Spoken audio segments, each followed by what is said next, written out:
आप सभी का मेरे चैनल में स्वागत है। अनुपमा के आज के आने वाले एपिसोड में हम देखेंगे कि अनुपमा घर छोड़ के जा रही है और काव्या अपनी चाल में सक्सेसफुल हो जाती है।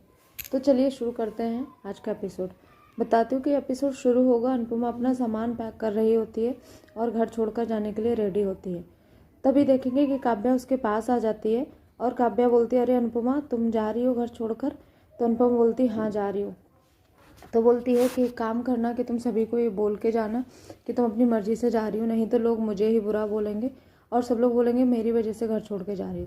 तो अनुपमा कुछ बोलती नहीं है और हॉल में आ जाती है बाहर और सबको आवाज़ लगाती है। तो घर के सभी लोग आ जाते हैं और देखते हैं बाबूजी, और सभी लोग पूछते हैं कि ये सामान किसका है, ये बैग कौन लेकर आया और कौन घर छोड़ कर जाने वाला है। काव्या तुम जाने वाली हो? तो काव्या कहती है नहीं नहीं मेरा नहीं है, ये अनुपमा घर छोड़ के जा रही है। और अनुपमा बोलती है कि हाँ ये मेरा है, मैं जा रही हूँ।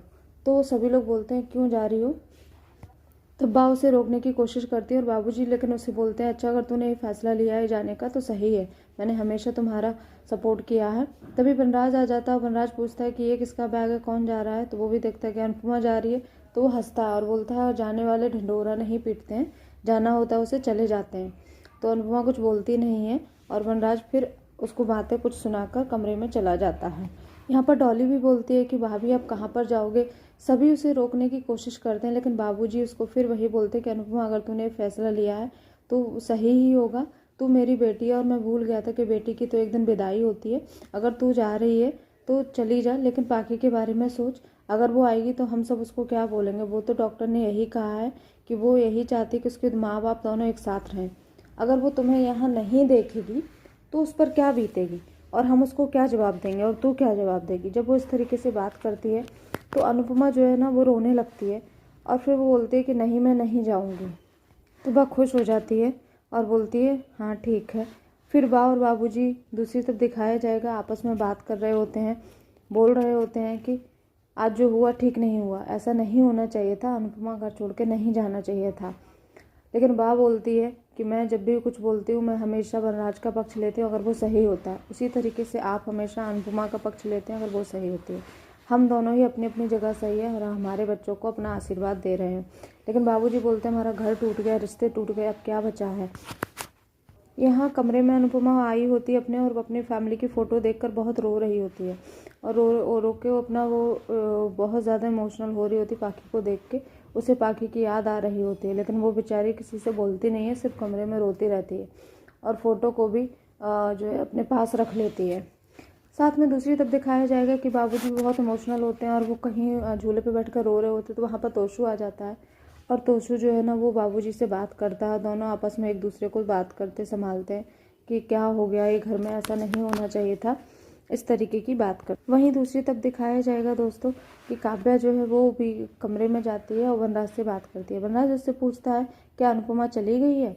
तो वो काव्या बोलती है कि क्यों, क्या तुम नहीं चाहते कि अनुपमा जाए? वनराज बोलता है नहीं मैं पूछ रहा हूँ इसीलिए कि चली गई या नहीं। तो वो बोलती है अभी नहीं। तो काव्या साथ में वनराज को बोलती है कि हम ऐसा क्यों नहीं करते कि अनुपमा जो है उससे तुम अनुपमा से डाइवोर्स लेने के बाद में ये घर अपने नाम करा लो, क्योंकि अनुपमा को सभी का सपोर्ट है। वो उसके पास तोशु है, किंजल है, समर है, सभी अच्छा कमाते हैं और वो कहीं ना कहीं सेटल हो जाएगी, उसको किसी चीज़ की ज़रूरत नहीं। परेशानी तो हम दोनों को है कि हम कहाँ रहेंगे, घर भी नहीं है हमारे पास, जिसके पास छत नहीं होती है वही जानता है घर की कीमत। तो तुम ये प्रॉपर्टी और डिवोर्स का मामला सेटल कर लो और ये जो है घर अपने नाम करा लो। तो वनराज बोलता है तो हमेशा भड़काती क्यों रहती हो? अगर तुम मेरी फैमिली के खिलाफ एक भी बात बोलोगी तो आगे से मैं तुम्हें छोड़ूंगा नहीं। आगे से जो है तुम हमेशा मेरी फैमिली का सपोर्ट करना, रिस्पेक्ट करना। अगर मैं अनुपमा के खिलाफ भी जा सकता हूँ तो तुम्हारे खिलाफ भी जा सकता हूँ। इस तरीके से वनराज उसे बोलता है और कमरे से बाहर चला जाता है। काव्या बोलती है उसके जाने के बाद में कि मैं तुम्हारी फैमिली की नौकर तो नहीं हूँ कि तुमने मुझे अनुपमा समझ रखा है जो सबके सामने सबका सर्वेंट बन के रहूँगी। मैं ये घर अपने अकॉर्डिंग चलाऊँगी और अपने तरीके से चलाऊँगी। और ये वाला एपिसोड यहीं पर ख़त्म हो जाता है दोस्तों। तो आप बताइएगा ज़रूर कि आपको ये एपिसोड कैसा लगा और वनराज जो है वो आगे क्या करने वाला है, ये जानने के लिए हम देखेंगे नए एपिसोड में। तो आप मेरे चैनल से जुड़े रहिए। अगर आपको मेरा चैनल और वीडियोस पसंद आते हैं तो आप मेरे चैनल को सब्सक्राइब कर लीजिए ताकि ऐसे ही नए वीडियो अपकमिंग एपिसोड के लेटेस्ट अपडेट आपको मिलता रहे।